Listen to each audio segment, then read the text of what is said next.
Imagine this. You walk into a vast stone hall where the shadows dance on cold walls lit only by flickering torches.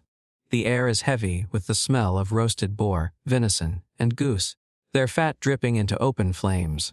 Long wooden tables stretch endlessly, crowded with nobles draped in velvet and gold, goblets brimming with spiced wine. At the very end of the hall sits the lord of the manor, or perhaps even a king, watching his servants carry in dish after dish.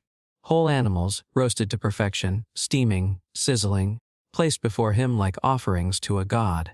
But this wasn't just dinner. This was theater, a statement, a performance of raw power.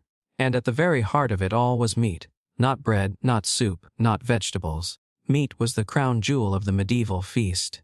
But why? Why did roasted flesh, dripping with grease, hold such an extraordinary place in the imagination of medieval Europe?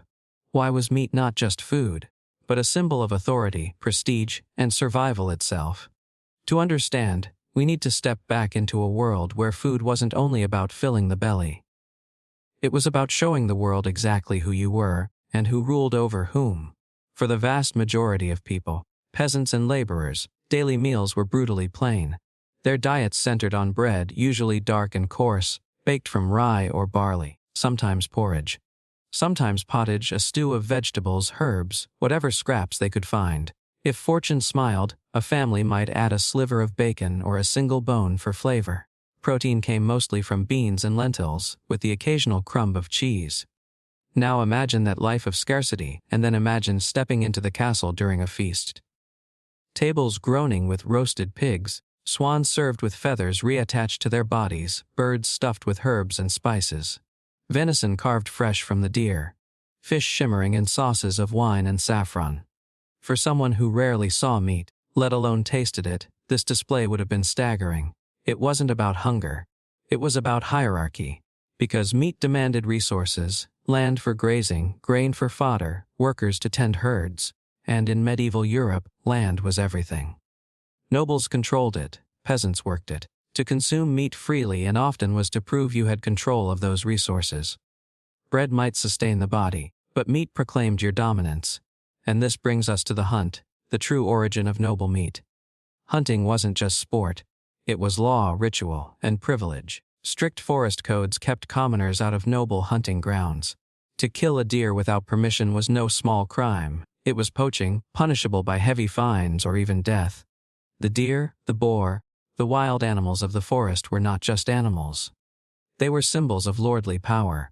So when venison arrived at a feast, steaming and carved in front of all, it was more than food. It was proof that only nobles had the right to dominate both forest and beast. The hunt itself was a ritual of masculinity and command. Lords riding out in fine gear, spears and bows in hand, their retinues surrounding them. To hunt was to prove courage, control, and superiority. And when the meat returned to the hall, roasted and dripping, every guest who tasted it consumed not just flesh, but the story of that victory. Religion added another layer. The medieval church dictated much of what people ate and when. Fasting days were common. Lent alone meant 40 days without meat. Ordinary believers filled those days with fish or vegetables. And so, when the fast finally ended and meat returned to the table, it was celebrated as indulgence. A feast of flesh after weeks of scarcity felt like a gift, almost sacred in its excess. For nobles, though, the rules bent. The wealthy had access to fish hauled across long distances, or elaborate substitutes that mimicked the flavors of meat. Still, nothing compared to the spectacle of roasted flesh. When a feast day came, meat returned in abundance, and with it the unspoken message, where peasants must bend to scarcity, lords bend the rules. Picture a medieval banquet in its prime. Servants carry in a roasted peacock, feathers reattached so it looks alive, its gilded head gleaming under the torchlight. Gasps echo across the hall, not only awe at the spectacle but recognition of what it means. Then come trenchers piled high with venison. Haunches of wild boar glisten with fat. Songbirds stuffed with herbs are presented as delicacies. A whole ox, roasted and carved in view of the nobles, is paraded in as the ultimate centerpiece. This was theater. Every dish was a performance. To sit close to the high table meant you were honored with the richest cuts of meat, while those at the far end of the hall received scraps. The very structure of the feast reinforced the hierarchy: who ruled, who served, and who mattered. But food in the medieval mind wasn't just physical. It was philosophical. The ancient medical ideas of Galen still shaped belief. Food was thought to affect the body's humors: blood, phlegm, yellow bile, and black bile. Meat was, and strong, believed to give energy, courage, and vitality, perfect for warriors and rulers. Grains and vegetables were cold and weak, suitable for peasants destined for submission and labor.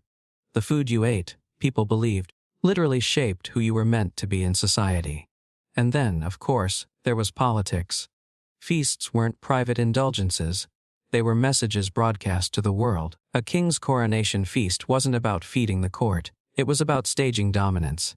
Take the coronation of Henry IV of England in 1399. Records tell us his feast included over 1,000 sheep, 80 pigs, 36 swans, and countless deer.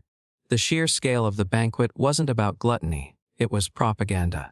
Proof that the king had the resources to feed multitudes, to command abundance, even in times when scarcity was the norm. Every animal carried symbolism. Swans represented nobility and elegance. Boars symbolized ferocity and courage. Exotic meats, pheasant, imported fish, or whale, were rare luxuries that whispered of global connections and immense wealth. A host didn't just serve meat, he crafted a narrative. What you ate told your guests who you were. Meanwhile, in the villages beyond those castle walls, life was starkly different. A peasant family might slaughter a pig for winter, salting and smoking the meat to last months. Even then, it was eaten sparingly, every scrap stretched to its limit. Most days were bread, broth, and little else. And so, the gap between noble and commoner wasn't just felt in coin or law. It was visible every single day, in what sat, or didn't sit, on the table. And when famine struck, the contrast deepened. For peasants, famine meant desperation, sometimes death. For nobles, it meant opportunity. Banquets became even more extravagant during times of scarcity, a deliberate display while the commons starved. The lords still feasted. To consume meat in abundance during famine wasn't just indulgence. It was the ultimate expression of control. So why was meat the true symbol of power in medieval feasts? Because it was rare. Because it was costly. Because it was tied to privilege, ritual, and control. To eat meat daily was to show dominion over land and people. To serve it in excess was to project strength over nature itself, over scarcity, even over religious limits. Bread kept life going, but meat defined who ruled. It was edible authority, cooked and carved into theater. And so the next time you imagine a medieval feast, don't just see the flickering torches or hear the music echoing through the hall.